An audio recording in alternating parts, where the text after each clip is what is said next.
দেশের পার্বত্যাঞ্চলের মধ্যমণি রাঙামাটি জেলা যেন প্রাকৃতিক সৌন্দর্যের ভূস্বর্গ। দেশি বিদেশি পর্যটকদের আকর্ষণের কেন্দ্রবিন্দুতে থাকে তাই রাঙামাটি।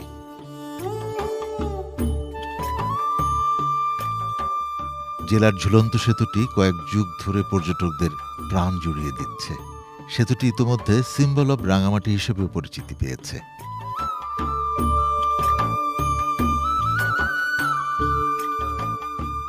উনিশশো সালের দিকে রাঙামাটি পার্বত্য জেলাকে পর্যটন নগরী হিসেবে ঘোষণা করা হয়। 1986 সালে জেলা সদরে সরকারি পর্যটন মোটেল এবং হলিডে কমপ্লেক্স স্থাপন করা হলে সেখানে 335 ফুট দৈর্ঘ্যের মনোরম ঝুলন্ত সেতুটি নির্মাণ করা হয়।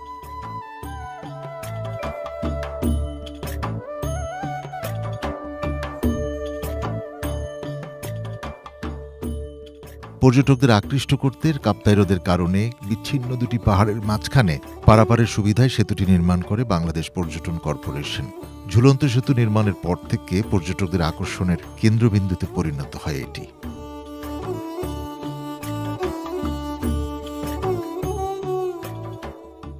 সেতু ঘিরে পাহাড়ি ঐতিহ্যবাহী পোশাক ও নানান ধরনের পণ্যের পসরা বসে।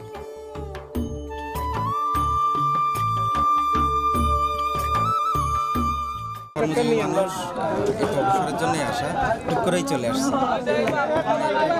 দ্রুত সময়ের মধ্যে প্ল্যান করে আসছি, ভালো লাগছে। রাঙামাটি ভালো লাগছে।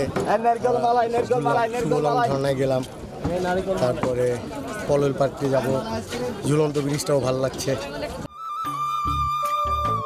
প্রতি বছর লক্ষাধিক পর্যটক ছুটে আসে সবুজে ঘেরা অপরূপ এ শহরে, যাদের অবধারিত গন্তব্য ঝুলন্ত সেতু।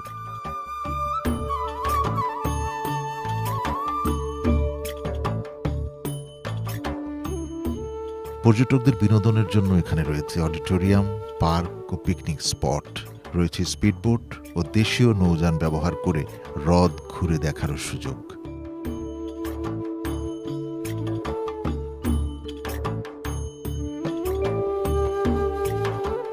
নিজ দেশকে কখনো জানা তেমনভাবে হয়নি, তো অল্প অল্প করে হলো জানার চেষ্টা করতেছি। তো আসলে রাঙামাটি জেলাটা আসলে অপরূপ সুন্দর।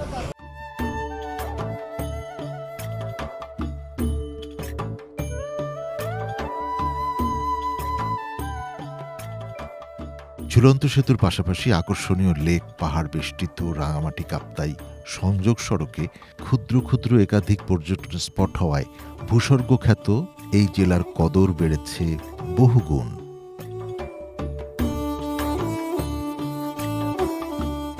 এই রাঙ্গামাটি যে এত বড় লেক আছে এবং যে সৌন্দর্য, এই সৌন্দর্যকে ব্যবহার করে এখানে যদি পর্যটন শিল্প বিকশিত হয় তাহলে বাংলাদেশের 4 ভাগের 1 ভাগ রাজস্ব এই রাঙ্গামাটি যোগান দিতে পারবে। রাঙ্গামাটির সৌন্দর্যকে যদি আমরা এই পৃথিবীতে তুলে ধরতে পারি তাহলে এই রাঙ্গামাটি হবে পর্যটনের একটি বিশেষ উল্লেখযোগ্য স্থান।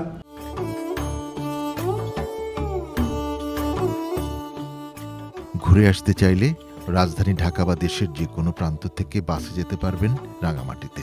রাঙামাটি শহরের তবলছড়ি হয়ে সড়ক পথে সরাসরি পর্যটন কমপ্লেক্সে যাওয়া যায়। তবে যারা ঢাকা ও চট্টগ্রাম থেকে বাসে আসবেন তাদের তবলছড়িতে নেমে অটোরিকশা যোগে যেতে হবে।